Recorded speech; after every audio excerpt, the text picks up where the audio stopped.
things to develop in your lifetime, and that's influence. You know, it starts with our family if you start having children, but it also starts in school, teaching your kids to be influential, to try to persuade, others to do the right thing, go the right direction, read the right books, forget the temptations that might take you the wrong direction. Ambassadors of good thinking, ambassadors of, positiveness, ambassadors of virtue, ambassadors of, building your life, laying the foundation for things to come, ambassadors of developing purpose, objectives, ambassadors of citizenship, community, team spirit. If children can start early, not just being themselves, but lending their influence on the positive side, that's the key. By helping others, we help ourselves. There's an ancient phrase, here's what it says: if you try to save your life, you will lose it. But if you will lose your life, meaning if you will invest your life, that's the best way to save it and to multiply it many times over. So you do me the greatest honor here by coming and letting me invest a piece of my life into your life. So here's the phrase: investing life into life has the potential of creating miracles. Investing life into life. Investing life into life creates a new baby. But investing life into life with ideas, information, association, influence can create enterprise, can create a corporation, can create a business, can create a movement, can create something that benefits many more people than just those few that might have invested in each other's lives. So this is the grand opportunity for me. It's why I'm here, really, to make another investment. And I do it gladly. And yes, air travel is a little difficult, and by the time you stand in line and pack your bags and check into the hotel and check out, traveling around the world is really hard work. For me, lecturing is easy. I call it work so that I get paid, So, but this is the easy part. Really, traveling is the difficult part. Trying to get somewhere. I love to be there, but getting there it takes a push. And you have to exert, some good effort and positive thinking and everything else, right, to finally get where you're supposed to be. So that's the hard work. But now, getting here now and having the opportunity for a couple of days, 2-3 days, to invest in other people's lives, that's a unique opportunity. So that should be one of your goals, is to be valuable enough to invest in somebody else's life. Starting first, if you're married, with your children. And then invest in each other. Marriage and friendship, these associations are a chance to invest in each other. A business enterprise. Bill Bailey and I have been involved in other enterprises, but the enterprise, fortunately was successful, and we had a chance to affect a lot of other people's lives. But guess what happened over those years, and which continues to today? We continue to invest in each other. I come up with a great idea, I get on the phone, I call him. He comes up with a book he's read, said, this is a masterpiece, you've got to read it. So we have this chance to invest each other. And while we walk the farm country of Kentucky, we invest in each other. We walk the beaches of California. He helped me design a little cassette. Here's what it's called: How to Kick the Worry Habit. And Bill Bailey helped me to put that together. We'd walk the beach, and he has a habit of grabbing your arm when you're walking and talking. So he would grab my arm until this one would get sore, and then we'd trade places so he could, grab the other arm for a while we're walking and talking. But a chance to contribute to each other. And what I share with him, he shares with others, and what he shares with me, I share with you and others around the world. That contribution of sharing with each other, being influential, leadership, making a contribution to someone's life that no telling how far it may go from the time it starts. So I'm just delighted to be here. Thanks to all of those who have made a contribution. We're going to have lunch in just a few minutes, but let's get started on goal setting. If you're ready, let's say, I'm ready. Ready. Does anybody have 5 pages of notes already from this weekend session? Wonderful, wonderful. A man showed me notes one time that he took 23 years earlier. And he said, Mr. Rohn, I took these notes 23 years ago. Now I want you to sign them. So I finally signed his notes after 23 years. He said, I've used them to build my business and my personal life. It's just been fantastic. And he said, when I took these notes, I was 18 years old. Incredible. So make this note now. You never know who's in the audience. He was 18 years old, just a teenager. We shouldn't say just a teenager. He was a teenager. So you don't know who's out there that's going to make an impact on the world, that's going to do extraordinary things. So here's what you must always do. Always be sincere and always do your best, no matter who you talk to, because you just don't know. All those years ago, in my audience in Orange County was young Tony Robbins, 17 years old, just a teenager. And he went to work for me the next day and joined one of my offices and worked for me 3.5 years.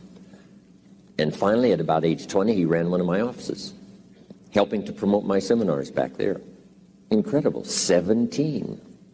So the man who had me sign his notes was 18. About the same time I met Tony, I was doing a seminar in Los Angeles, and in my audience was a young man, 19 years old. His name was Mark Hughes. And Mark Hughes started an incredible company called Herbalife. But these were teenagers now. Mark Hughes, 19, Tony Robbins, 17, the man whose notes I signed, 18. So it's incredible. You just don't know who's there ready or when the timing is right. And I've just hoped that this weekend was the right time for you. So it's a chance to never be the same again after this weekend, only by choice. You know, by choice you can still go do the same old things. But if this weekend has touched you by what you've heard, the communication from several voices, it's been important. So jot this down. It takes more than one voice to help us to see, help us to think, help us to make decisions, help us to evaluate. It takes a variety of personalities, messages, points of view, the weight of experience. If it comes from several sources, it can be just incredibly valuable when you sum total it. And I'm just happy to be part of this sum total of good voices for the weekend. Okay, let's talk about setting goals. When I first met Earl Schoaf, not long after we had met each other, he asked me, Mr. Rohn, maybe here's one of the best ways I can help you. He said, let me see your current list of goals and let's go over them and talk about them. He said, I've got the experience. And he said, let's do it. And I said to him, I don't have a list. He said, wow, you don't have a list of your goals? I said, no. He said, well, if you don't have a list of your goals, he said, I can guess your bank balance within a few $100s, which he did. And I thought, isn't that something? Then I said to him, you mean if I had a list of goals, it would change my bank balance? He said, drastically. So that got my attention. And all those years ago, I learned how to set goals. And so we want to talk about that today. And we're just going to get started before lunch, and we're going to finish after lunch when we come back. But now let's make these notes now on setting goals. The promise of the future is an awesome force. We look back for experience, but we have to look forward now for inspiration. And what gives us inspiration to get up in the morning and do our job, learn skills, develop all that we can possibly be, is the promise of the future. And it can be so powerful that it can overwhelm any adversary you might have, any difficulties you might have. Here's a key phrase: reasons make the difference in how your life works out. Reasons make the difference in your appetite and zest for taking on the challenge, doing the job, becoming successful. Mr. Schoaf said, if you have enough reasons, you can do the most incredible things. You can get through the most difficult day. You can overcome the most unbelievable challenges if you have enough reasons. And so he said to me, If you haven't got a list of your goals, Mr. Rohn, it's probably because you don't have enough reasons. He said, I'm sure since I've met you, you have enough intelligence. And he said, you have enough good health. And he said, you have, all of those things working for you. But here's what you must work on now is to have enough reasons. Looking into the future, developing reasons. Okay. So now make these notes. We're primarily affected by 5 things. Number 1 is the environment, the political environment, the social environment, the physical environment. Whatever surrounds us affects us. The city, the country, the countryside, the village, the office, the people. We're constantly affected and shaped by our reaction and decision making. A lot of it depends on the environment. And for the physical environment, we all need to pay attention to that. Make every contribution you can. It's one little small planet. Remember those first pictures from space? Looking back on Earth? It looked so fragile. It looked so small. We thought, wow, so many people live there. How can that be? We must take care of it. It's, right now, it's the only planet we got. Do everything we can. My mama taught me those little things, right? Pick up, don't leave your trash. A little thing like, I remember I got a toothpick once at the cafe, and I took the little cellophane off the toothpick and I just dropped it on the floor. Mama said, no, you wouldn't do that at home. I thought, wow. She said, just put it in your pocket. And then when you get home, you put it in the trash. And somebody said, well, what difference does that make? The little cellophane on the toothpick. Here's what makes the difference, the habit. And the habit makes the difference primarily for you. Now, yes, it makes a contribution, and a little small contribution by not leaving trash. But here's what it does mostly.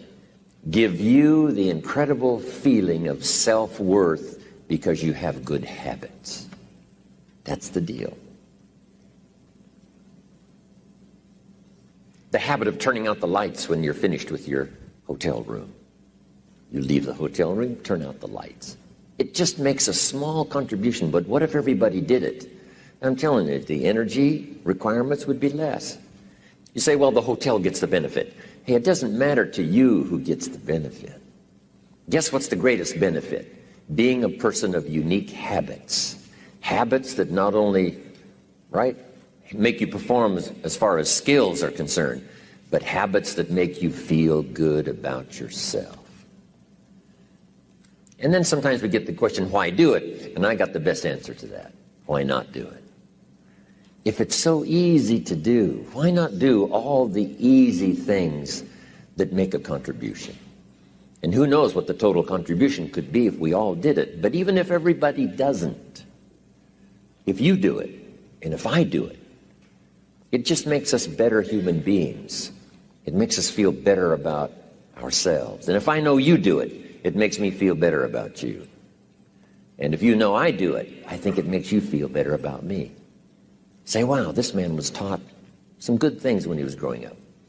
I did a little television series not long ago, and here was the title of the talk, Things My Mother Taught Me.